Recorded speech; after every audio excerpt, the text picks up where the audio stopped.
Actually, they are changing the way we behave. So it's time we start asking the right questions to the right people at the right time. So it's time for a business framework. It's time for a governance framework, separating management from governance. So good morning, again, thank you. My name is Ramsés Gallego. I'm security strategist and evangelist at Dell Software. I am honored of being here today as ISACA International Vice President and a fellow colleague of the Budapest chapter. It's always a privilege presenting in this beautiful country. In the next 19 minutes, I'm going to be rushing a little bit, we're going to be discovering the importance of that governance framework in the business world, what it means. I'm sorry to say, this is not an IT world anymore. Well, it has never been, actually. It's a business world. It's a business world. We live, we breathe, and we are what we are. You in auditing, you in security, you in risk management, you in compliance, you in legal. All those of us, we believe because business. So there are 27 words appearing on a screen right now, and they shape this conversation. So from tomorrow on, the very next forint you should spend, the very next euro you should spend, the very next conversation or conversations in plural that you have to have, they should be about value. They should be about resiliency, the capacity to endure. They should be about metrics and indicators. Let me give you one takeaway for this session. Measure, measure, measure. And when you're finished, keep measuring. Galileo Galilei said that 500 years ago. Measure what is measurable and try to make measurable what is not so. Because only that conversation with the business will lead to a greater understanding of the issue. Measure. And risk, of course, and compliance, there in green, and being accountable. Who is accountable here? You know what? We in Spanish, we don't have a different word for being I'm from Spain, by the way, from Barcelona. We don't have a word for being accountable or being responsible. We don't differentiate. I don't know in Hungarian, but in English they do. Being accountable is different of being responsible. So I'm gonna go on, but this is about technology. This is about trust. This is about the difference between strategy and tactics. And this is about the difference of separating management and governance with the right governance framework. And talking about governance, I think it deserves to be defined. Maybe once again, I know. But I'm stressing the word governance with a big G and separating it from management because, because governance is exactly about that. It's about, let me give you a definition for governance. These four things. There are four pillars in governance. Setting strategic direction, making sure that objectives are met. Probably some of you in the room are looking at me saying, yeah, but this is not on my department, this is not in my area, you know, setting a strategic direction, making sure that objectives are met. All right, I tend to disagree with that, but let's stick with it. Okay, that belongs to that steering committee, board of directors, if you will. But again, I mean, I think they are all over the company. But the other two, so setting a strategic direction, making sure that objectives are met, ascertaining that the risks are managed and resources are used in a responsible way. Let me repeat that. Ascertaining that risks are managed, all you guys in security, you in auditing, you in compliance, you in risk, you in business. And resources, and I'm going to define resources in a couple of slides, are used in a responsible way, the responsible use of resources.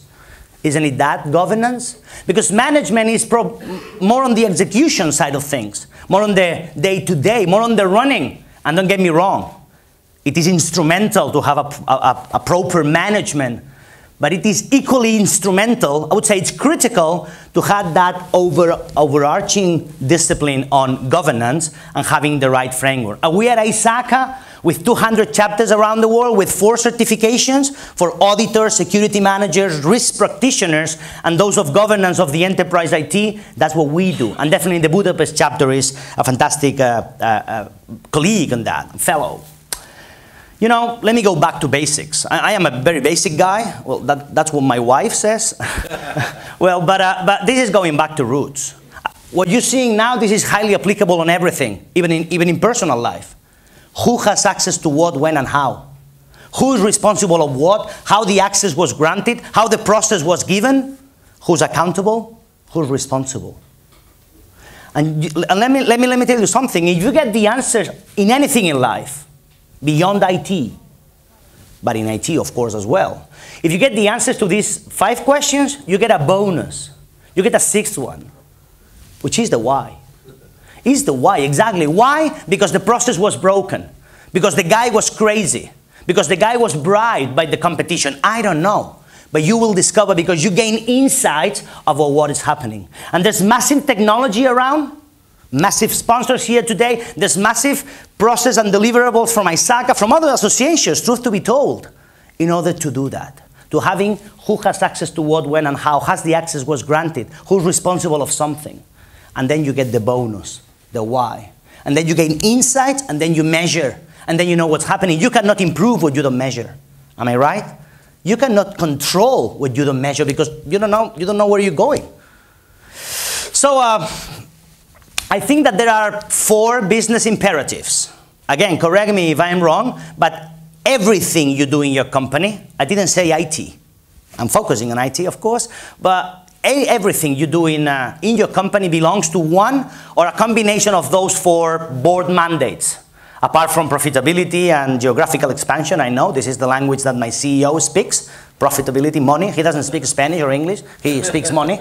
But apart from that, from left to right, those are the business mandates. Those are the board imperatives, which is managing risk, managing cost, improving service, and aligning IT and the business, or synchronizing, if you will, like in the movies. In the movies, they don't say, let's align our clocks. They say, let's synchronize our clocks. Because aligning means, and I know it's wrong, it's on my slide, but how many presentations have you attended with the word alignment between IT and the business? And we still say that in ISACA, but we are moving forward. Because the governance perspective is about synchronization, not only being aligned, excuse me for that, not only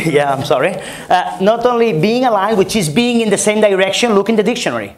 Alignment is being in the same direction. It doesn't necessarily mean at the same time, at the same speed, at the same pace, at the same cost. So managing risk, mitigating risk, managing cost, improving service, and aligning that the investments. This is what it is about. And the picture and the graph that is being shown now, what's on top of there? There's not IT over there. There's no legal. There's no sales. It says business. And business drives business goals for IT. It drives IT processes. It drives the right architecture. All of my colleagues here today, and they've been a fantastic job, but I always say, cloud yes or cloud no, it just depends on business objective, business needs. Virtualization yes or virtualization no, it depends. Why now? BYOD, you're familiar with bring your own device thing? Bring your own device yes or no, why now? Why not 6 months ago? Why not 6 months from now? All those things, that belongs to those guys that are top. So start engaging and asking the right questions to the right people at the right time. So it's time for a governance framework. And coming from the top, I like very much this transition, to be honest with you. Boom! COBIT 5. COBIT 5, the 5 iteration. Did you like it? I'm going to repeat it for you. It's so cool. It looks like magic, boom. Let's go, come on, here. So, a governance framework. The 5th iteration, we started on COBIT 1 with auditing. Then it came COBIT 2 with control. Then it came COBIT 3 with management. Then it came COBIT 4 and 4.1 with governance of the enterprise IT, still IT. And then it came COBIT 5 with governance as a family of products. And I'm gonna be talking about them in 4 minutes and then go into the last part of the session because I want to be on time. COBIT 5 family of products. Quite easy to understand. Nothing I'm going to say is rocket science. But common sense is very much needed these days, doesn't it? So COBIT 5 principles for COBIT 5. Quite easy to understand, right? COBIT 5 principles. Number 1, meeting stakeholder needs. Of course. Meeting stakeholder needs. Meeting business objective, business goals. Number 2, 3, and 4, having an end-to-end approach, a holistic approach, an end-to-end framework. A simplified and unified framework. You know what? And I'm seeing CEOs and CIOs around the world, and I'm still finding too much, in my opinion, that, well, the mainframe, You know, the mainframe is the outsider. You know, the mainframe is always the mainframe. Well, SAP, well, you know, SAP, they live on their own. Well, you know, the Macintosh guys and the Unix and Linux guys, they have their own life, you know, their own universe. Oh my God, still today, a unified and simplified approach on identity management, on access governance, on asking the right questions to the right people at the right time. It is very unfair, and I'm using the term unfair, just to know, you know, this is another part. It's business at the end of the day. Come on. I didn't say it was easy. I know. I'm seeing your faces. but this is the way to do, with the right mindset. Because you know what? And I work in a vendor. But security or governance is not technology. It's not processes.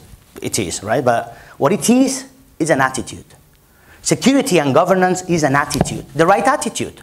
From the board of directors, from an employee to the employer, from the employer with the customers, from the customers to the vendor. So they are attitudes, and this enables the right attitude. But look at principle, the fifth principle of COBIT 5 is separating for once and all management, the running of operations, which is critical from that governance perspective. Apart from the 5 principles on COBIT 5, we've got 7 enablers on COBIT 5. And, well, you can read it yourself, but I especially like how we incorporated into COBIT 5 things like skills, the people, the human factor, behavior, culture, moral. So let me open a parenthesis, and this is not a joke, but you know the BYOD thing, bring your own device? I did a presentation the day before yesterday in London on BYOX. The X meaning bring your own app, so this is not about the device itself, it's the app. And the other is bring your own yourself. Bring your own yourself. I'm bringing my own self into Dell's, into ISACA's, when I'm visiting the chapter. I'm bringing myself into the corporation with my ethics, with my culture, with my behavior, with my moral. So let's not forget that this is, at the end of the day, this is a people management world. And we start asking the right questions to the right people at the right time. So it is very interesting as a governance framework. Of course, information is a resource, paper is a resource, the cloud is a resource, the network is a resource, applications is a resource, and people is a resource, and the culture is a resource, and the skills. And I'm going to be talking about people at the end of the session. So what you are seeing here, I'm not pretending that you read the processes, but I think that the beauty of COBIT 5, 37 processes, 37. 5 up there on the governance perspective. The governance perspective is that separating management from governance. And the other 32, here in blue, are the management things. Let me summarize COBIT 5 for you in a second. The first 5 up there, they have EDM. Those are the verbs that we use for governance. Evaluate, direct, and monitor. Provide guidance. That's what the governance definition does. Provide the right guidance. Where are we going? How are we going there? When are we going there? Hey, Mr. CEO, are we opening in China? You tell me, because I'm a firewall expert. I'm a single sign-on engineer. I'm a developer. I know very much how to deal with spam or with access, with tokens, with single sign-on. But I don't know if we are opening in China or not. I don't know if we are opening a branch in Spain or not, hopefully. So 5 on processes, evaluate, and monitor, and governance. And the other 32 are on PBRM. Plan, build, run, and monitor. The verbs are instrumental here. Evaluate, direct, and monitor as the governance, let's say, strategic thinking, and plan, build, or acquire, run, and monitor on the running, governance, and management. Are you familiar with the term RACI chart over there? You know, the ITIL guys on version 2 and especially on version 3 probably know. RACI is the acronym for who's responsible, who is accountable, again, English here helps, consulted or informed. That was COBIT 4.1. And we have already RACI charts on our colleagues on ITIL. You know, they kind of copied the thing, but anyway. We have here the business roles. The CEO, CFO, head of operations, human resources. And that's fantastic because it gives you a map on who has to be consulted, informed, responsible, or accountable. So the beauty on COBIT 5 is that we've built a RACI chart, by the way, with a lot more roles for every single one of the 37 processes. Each one of the 37 processes of COBIT-5 has a ratio chart. This is the one of APO to align, plan, and organize, or build, or deliver service and support, or plan, build, run, monitor. So who is responsible? This is the promise of a governance framework. And the promise is as well is on having a holistic vision, which was the fourth principle of COBIT-5. Holistic. Are you familiar with the term holistic? Holistic is that the sum of all of the parts are greater in value than each and every part taken individual. Let me repeat that. So holistic meaning that A plus B plus C plus D, the value of that, it's a mathematical paradox, but the value of that is greater than A and B and C, right? So having a holistic vision. But having a holistic vision is not enough. So I'm going to quote Thomas Edison. Still today, the fourth most awarded patent man as individual today in the US. He has 1,093 patents awarded to him individually. 1,093 still today, the fourth most prolific inventor, I would say. Among many things, Mr. Edison left us with one very interesting quote regarding vision, which goes like that. A vision without an execution is a hallucination. Having a vision without the proper execution is a hallucination. And I know you're dealing with that every single day. And in COBIT, just in case you're wondering, well, this is theory, I know how frameworks work. You do? Okay. We have an implementation document, something like 100 pages, I guess, and that's fantastic because it's again questioning. Remember who has access to what, when, and how. When are we going into that? Who's responsible of that? Exactly. So number one, what are the drivers? Where are we now? Where do we want to be? What needs to be done? How will we get there? So all those basic questions apply. Well, there are 3 circles. Unfortunately, I don't have the time to develop the implementation of COBIT-5 in the minutes that I have left, which are none. But I think it's worth it. Just worth it. A vision without the proper execution is a hallucination. And COBIT-5 is exactly not a hallucination. So I'm going to tell you that my kid, 5 years old, he plays this game fantastically. You know what? Because he has all of the resources. A paper, and a pencil, and his hands, and he goes from 1 to 2 to 3 to 4 to 5 to so he follows the path with the resources, and he knows he gets something.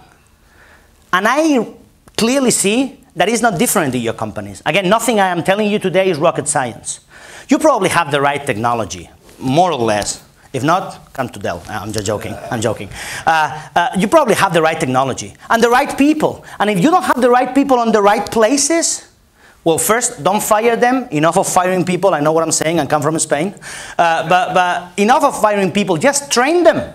Just get them certified on something. Just change them if they don't have the right skills. Because they are the resources. Skills, culture, capabilities. Knowledge is a resource as per COBIT-5. So what I'm inviting here you today through ISACA with the 4 certifications and the deliverables that we have through my colleagues here at the Budapest chapter is to connect the dots.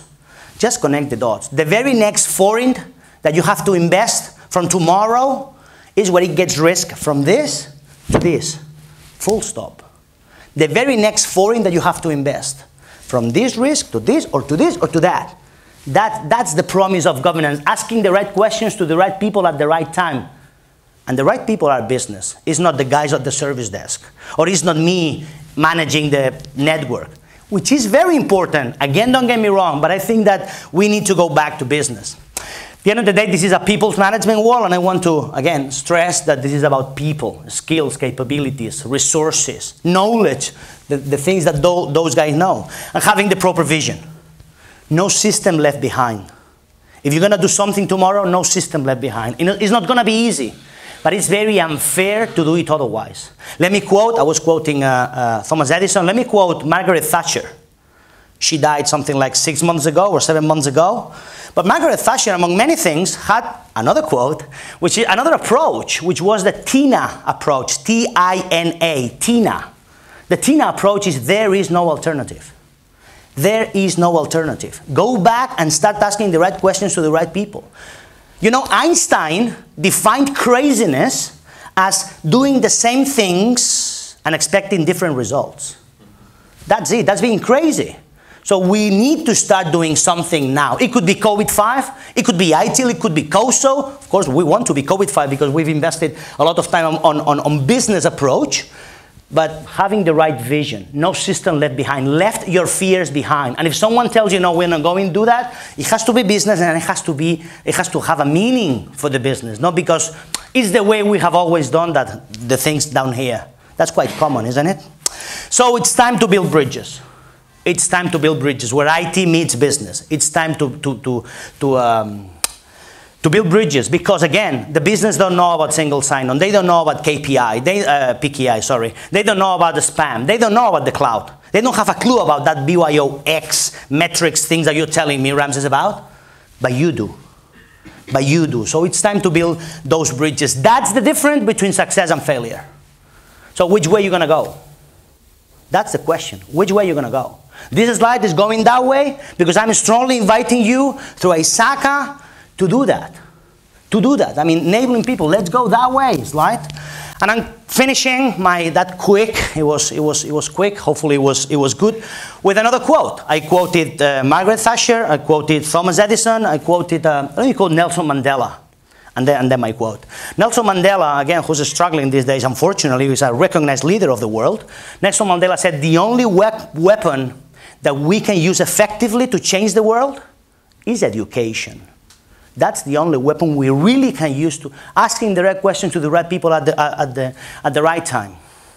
So let me close by saying that Mr. Sir Isaac Newton, another magician, I would say, he changed the world as we knew it. He changed it. So he left us, among many things, with a very interesting quote that I'm closing with, and hopefully it's inspiring for you. If I have seen further, it is by standing on the shoulder of giants. A guy like this saying, if I was able to see beyond, it was because I stood on the shoulder of giants. So the business expects you to be their giants.